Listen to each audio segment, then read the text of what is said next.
nació el amor, Jesús el Salvador.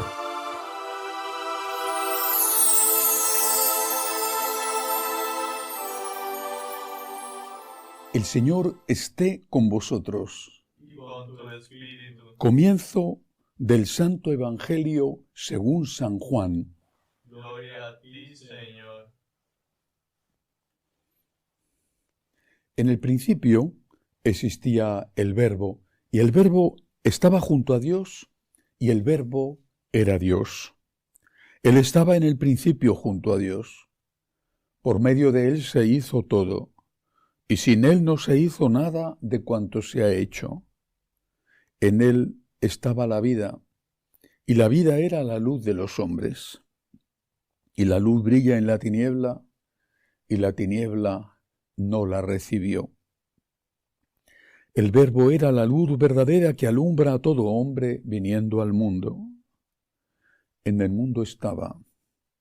El mundo se hizo por medio de Él, y el mundo no lo conoció. Vino a su casa, y los suyos no lo recibieron. Pero a cuantos lo recibieron les dio poder de ser hijos de Dios, a los que creen en su nombre. Estos no han nacido de sangre, ni de deseo de carne, ni de deseo de varón, sino que han nacido de Dios. Y el Verbo se hizo carne y habitó entre nosotros.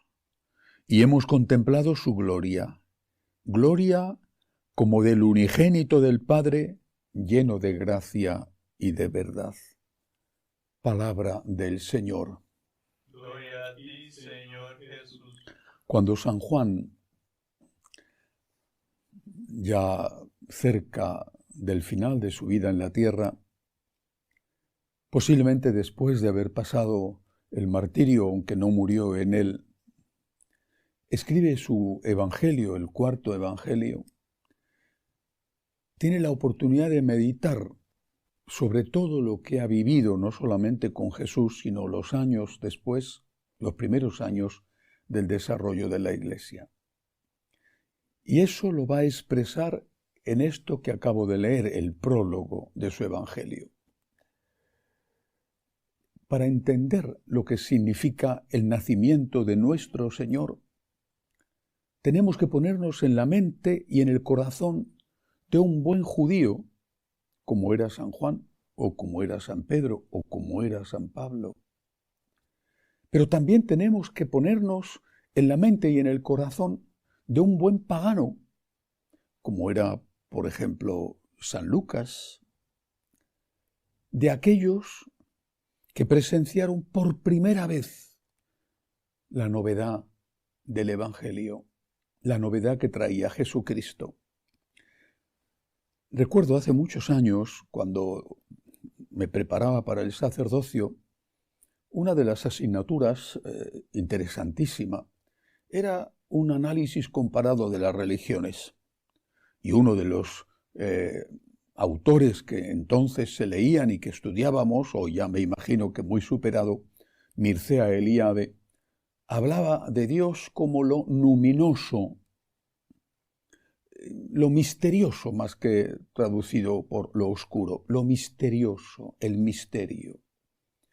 Pero también él y el resto coincidían en que la humanidad siempre ha creído en Dios, en los dioses, en muchos dioses, pero siempre ha creído en la existencia de alguien que está por encima de todo. Y este alguien, lo luminoso, decía Mircea Eliade, este alguien tenía unas características, y siempre esas características estaban en cualquier religión. Ese alguien era poderoso, ese alguien era creador, su poder le había llevado a crear, y ese alguien era un personaje al que se debía tener como mínimo respeto, cuando no temor e incluso terror. Y cuando se estudian la vida de los grandes fundadores de religiones, los grandes fundadores, descubres que hay también algunas características en ellos. Por ejemplo, Siddhartha Gautama, el fundador del budismo, era un príncipe de la India, de religión, por lo tanto, hinduista, que vive toda su primera juventud en medio de los placeres propios de la cuna en la que había nacido y que sufre después una conversión. Pero Siddhartha Gautama, llamado más tarde Buda, que significa el iluminado, muere, y esto que digo es historia, no estoy inventándome algo para denigrar a un personaje. Muere, ciertamente después de hacer muchos años de penitencia, muere de una indigestión, de una comilona. Mahoma, algo de su historia seguramente sabemos casi todos. Nace en la Meca, allí había una multitud de creencias que giraban en torno a la Kaaba, tiene sus problemas con sus paisanos y huye a Medina, después reconquista la Meca, en fin. Mahoma emplea la fuerza. No estoy denigrando a nadie, estoy constatando la historia. Emplea la fuerza, se pone al frente de un ejército, tiene varias mujeres, lo normal en la época y en su religión, pero es una realidad. Una de ellas, que después fue su favorita, cuando se casa con ella, era una niña. ¿Y Jesucristo? No encaja en ninguna historia de los grandes líderes fundadores de religiones y de alguna manera no encaja ni siquiera en ese concepto de lo misterioso, de lo luminoso que se atribuye a la deidad. ¿Y por qué no encaja? Miremos su historia. ¿Qué es lo que hoy celebramos el día de Navidad? Celebramos el nacimiento de un bebé, de un niño, pero no en una corte principesca como Buda, o en una familia acomodada de comerciantes como Mahoma.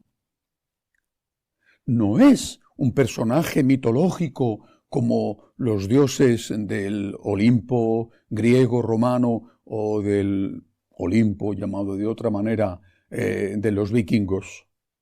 Nace de una muchacha virgen en una cueva de ovejas. ¡Vaya poderío! ¡Vaya poder! Mira que nacer en una cueva de ovejas, un poquito de respeto hacia la importancia del personaje. Hazle por lo menos, no digo ya nacer en la corte del César, sino al menos en la corte de un senador romano o de un sumo sacerdote de Israel. Nace en una cueva de ovejas. Tiene que huir en brazos de su mamá muy poco tiempo después porque le buscan para matarle. Y si de el principio nos vamos al final, no nos encontramos a un personaje que hace unas gestas extraordinarias, que vence batallas, o que después de una larga penitencia decide un día darse un gusto y se muere de un empacho. Nos encontramos a un crucificado. ¿Dónde está lo misterioso? ¿Dónde está el poderío? ¿Y por qué? ¿Y por qué?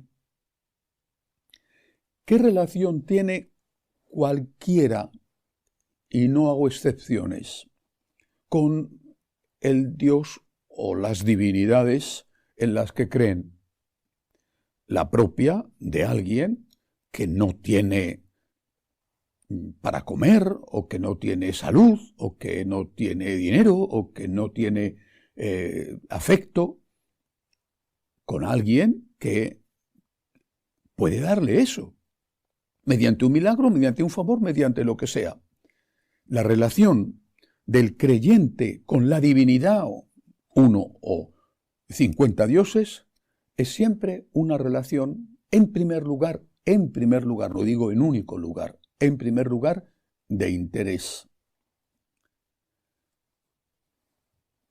¿Y qué relación de interés vas a tener con un niño pobre que nace en una cueva de ovejas? ¿Qué relación de interés vas a tener con un crucificado que muere abandonado por casi todos?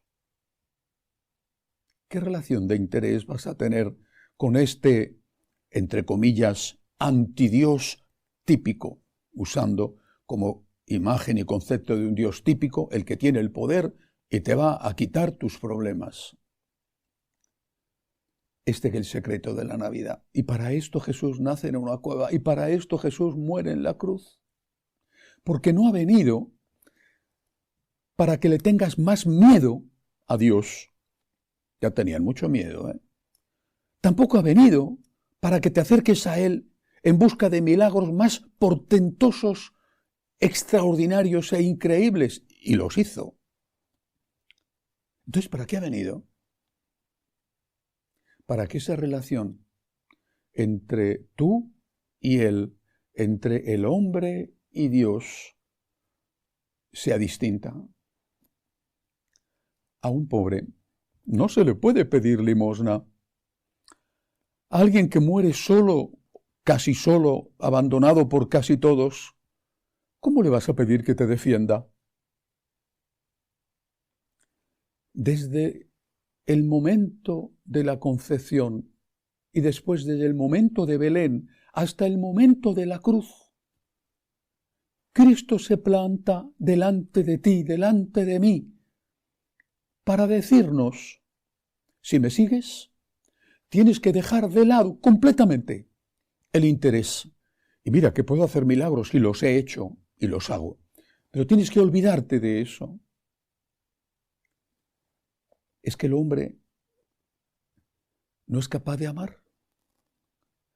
El ser humano no es capaz de amar. Eso es lo que buscaba Jesús. No vino a buscar miedo. No vino a atraer a los egoístas. Vino a llamar a aquellos, un diezmo quizá, que se dieran cuenta de lo infinito de su amor. Y que quisieran estar con Él no por el negocio que iban a hacer, y que conste que es el mayor negocio porque es el de la vida eterna, sino que quisieran estar con Él por el amor que de Él ha recibido. Esto es lo que ocurrió. Por esto vino Jesús, para conquistar tu corazón, para conquistar mi corazón, no para conquistar tu bolsillo, sino tu corazón, mi corazón, para que viéndole tan frágil, no se te ocurra decir, dame, sino que le digas, gracias, te quiero, ¿en qué puedo ayudarte? Eso lo entendieron perfectamente los pastores. No fueron a pedir, fueron a dar. Lo entendieron ellos, pero no todos lo entendieron. Voy a volver a leer algunas frases de este primeros versículos del Evangelio de San Juan, que están llenas de amargura. Quizás son las páginas más tristes de todo el Nuevo Testamento. Dice San Juan: vino a su casa y los suyos no lo recibieron. Está hablando de los judíos, obviamente. También de nosotros, ahora lo veré. Dice, el Verbo se hizo carne y habitó entre nosotros y hemos contemplado su gloria. ¿Pero qué gloria ha contemplado San Juan? No estaba en Belén, ciertamente, pero sí estaba al pie de la cruz. ¿Qué gloria ha contemplado San Juan? La del crucificado. Después contempló la gloria del resucitado, la ascensión al cielo. Pero la gloria de la cruz, esa es la gloria, porque la gloria no está en el triunfo, en conquistar una ciudad, en tener 500 mujeres, en disfrutar de licores y de borracheras y de comilonas. La gloria está en el amor. ¿Y qué tenemos que hacer ante tanto amor? Decir, vino a su casa y los suyos no le recibieron porque no hay negocio. ¿Cuántas crisis de una falsa fe, porque no es verdadera fe, las que se justifican con eso? He rezado, no me ha ayudado, entro en crisis y me voy. Pero si no has tenido fe nunca, ¿en quién has creído? No, en Jesucristo, el Dios débil. Has creído en otro tipo de Dios, que como no te da lo que tú quieres, simplemente, al no haber negocio, pues te marchas de su lado. Vino a su casa y nosotros somos su casa, nosotros somos los suyos.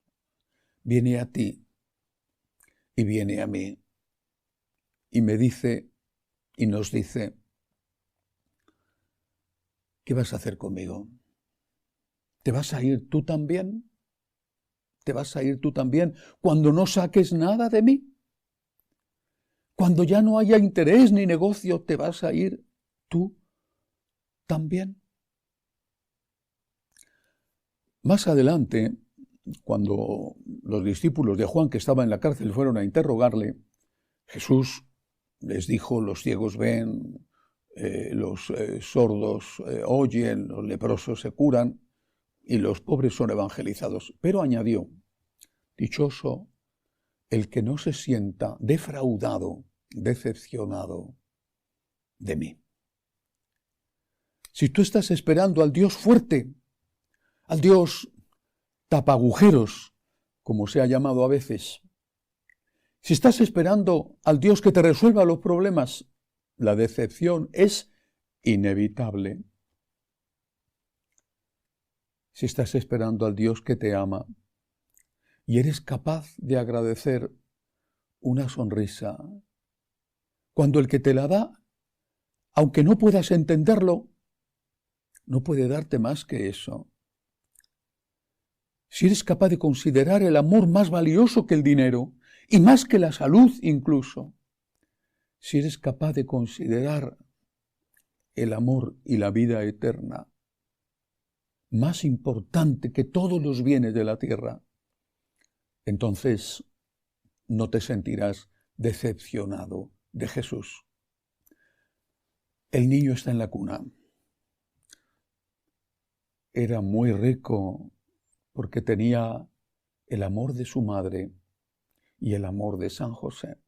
Era muy rico, pero no tenía nada más. No consta que en aquellas horas hiciera algún milagro, qué sé yo, los pastores acudieron, llevaron un poco de leche de oveja y un quesito y quizá una piel curtida para protegerle del frío, pero él entonces movió un dedito de bebé y aquella piel que llevaban los pastores encima se convirtió en un vestido de oro. No, los pastores se fueron más pobres de lo que habían venido, sin la leche, sin el queso, sin la piel, pero mucho más felices. Vino a los suyos. Los suyos somos nosotros, los suyos somos tú y yo. ¿Y qué vas a hacer? ¿Decirle, si no hay negocio no quiero saber nada? ¿O decirle, gracias, gracias, porque tú eres el Dios omnipotente y te has hecho esclavo, dirá San Pablo, renunciando a su categoría de Dios, pasó por uno de tantos, se hizo esclavo para poder demostrarnos hasta qué punto nos ama. Y si a ti el amor no te importa, y lo que te importa es el dinero, la salud, el bienestar, comer y beber y emborracharte, no tienes futuro en esta religión.